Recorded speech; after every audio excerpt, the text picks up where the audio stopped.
Good afternoon, my friends. This is Paul, and today I'm going to be reviewing to you Gris for the Nintendo Switch. Well, actually it's pronounced Gris, like the Spanish word for gray, but I'm an American. I'm supposed to butcher the name of everything and not be all politically correct, although if I were to get on a tangent about when I was singing Mozart, they would not let us pronounce Lux unless if it was full Latin.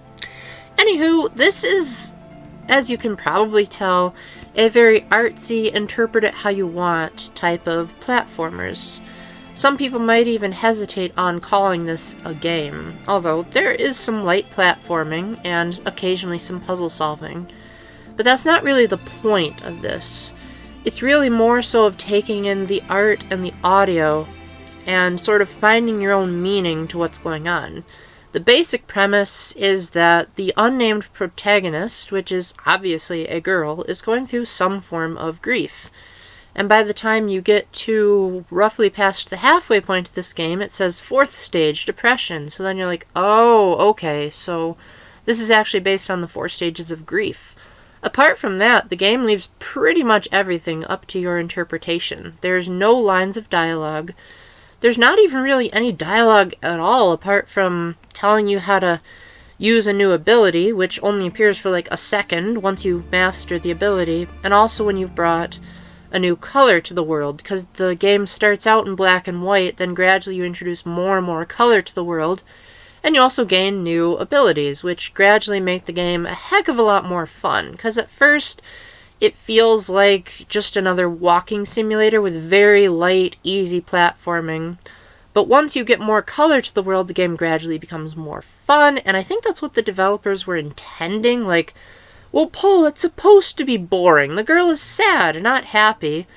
But when story comes at the expense of gameplay, I'm not always thrilled by those kind of decisions. Heck, I'm not exactly the person that should be reviewing these types of games at all. If you know me, you know that I'm very much I want every base to be covered. I want it to be a very easy to understand, comprehensive story. This game is not one of them. Thankfully, I was able to get it anyway because my brother got me an eShop gift card for Christmas and I couldn't think of anything else I wanted. So I figured, this'll discount this game down to about $8, and even I can afford spending that. I've spent 74 cents on worse games than this. And I'm pleased to say that Gris, while it wasn't my total cup of tea, it definitely had its pleasing moments.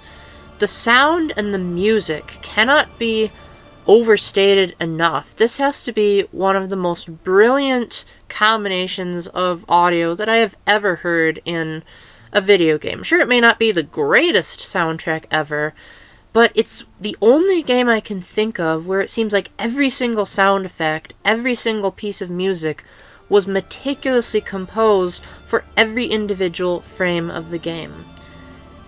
It's very peaceful and ambient, but it's not afraid to occasionally hit you over the head with intense orchestra pieces, like when the wind comes at you and you hear a chorus, or when you're sliding down a slide and the piano keys start thumping like crazy.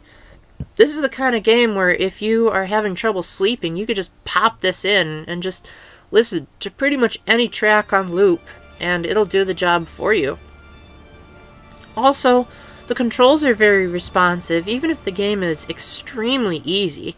While you won't have a problem playing the game, you might have a problem keeping yourself awake, as there's no way to die, there's no health bar, there's no enemies, and even the, quote, bosses that appear, you don't really defeat them. It's more so that you either escape from them, or, heck, sometimes the game just even starts playing on autopilot and just says, don't worry, we're going to take care of it for you. So you don't really ever have to worry about anything. And even if you do see a, quote, bottomless pit, jumping into it actually progresses the game into another level. So, Gris is not a game for everyone. It can occasionally be confusing as to where you have to go, especially when the game tries to do Metroidvania type of gameplay where you have to go back to an area when you've learned a new ability in order to get new stars to progress along constellation path.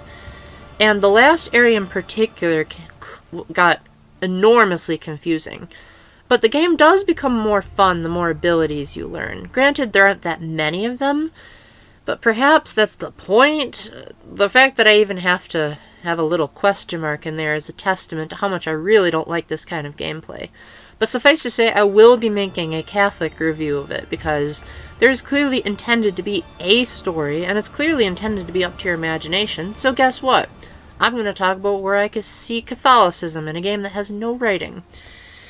With that, I think it's definitely not going to kill you to buy a game like this. The game's only roughly 2 to 3 hours if you know what you're doing, and if you can get it on sale like I did, yeah, it's a heck of a lot better than some of the other shovelware I've reviewed. But on the other hand, if you're the type of person that likes a very heavy, lore-filled experience, like maybe Lord of the Rings, you're going to want to skip this without second thought.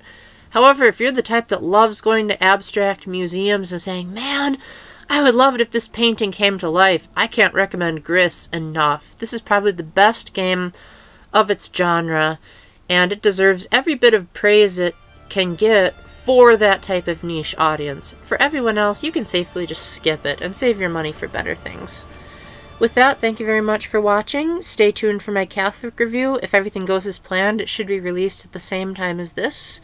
And until then, keep the faith, stay epic, God bless, and make sure to wear a sturdier dress when it's really windy in the desert, or that could reveal the mystery a bit too soon. Bye!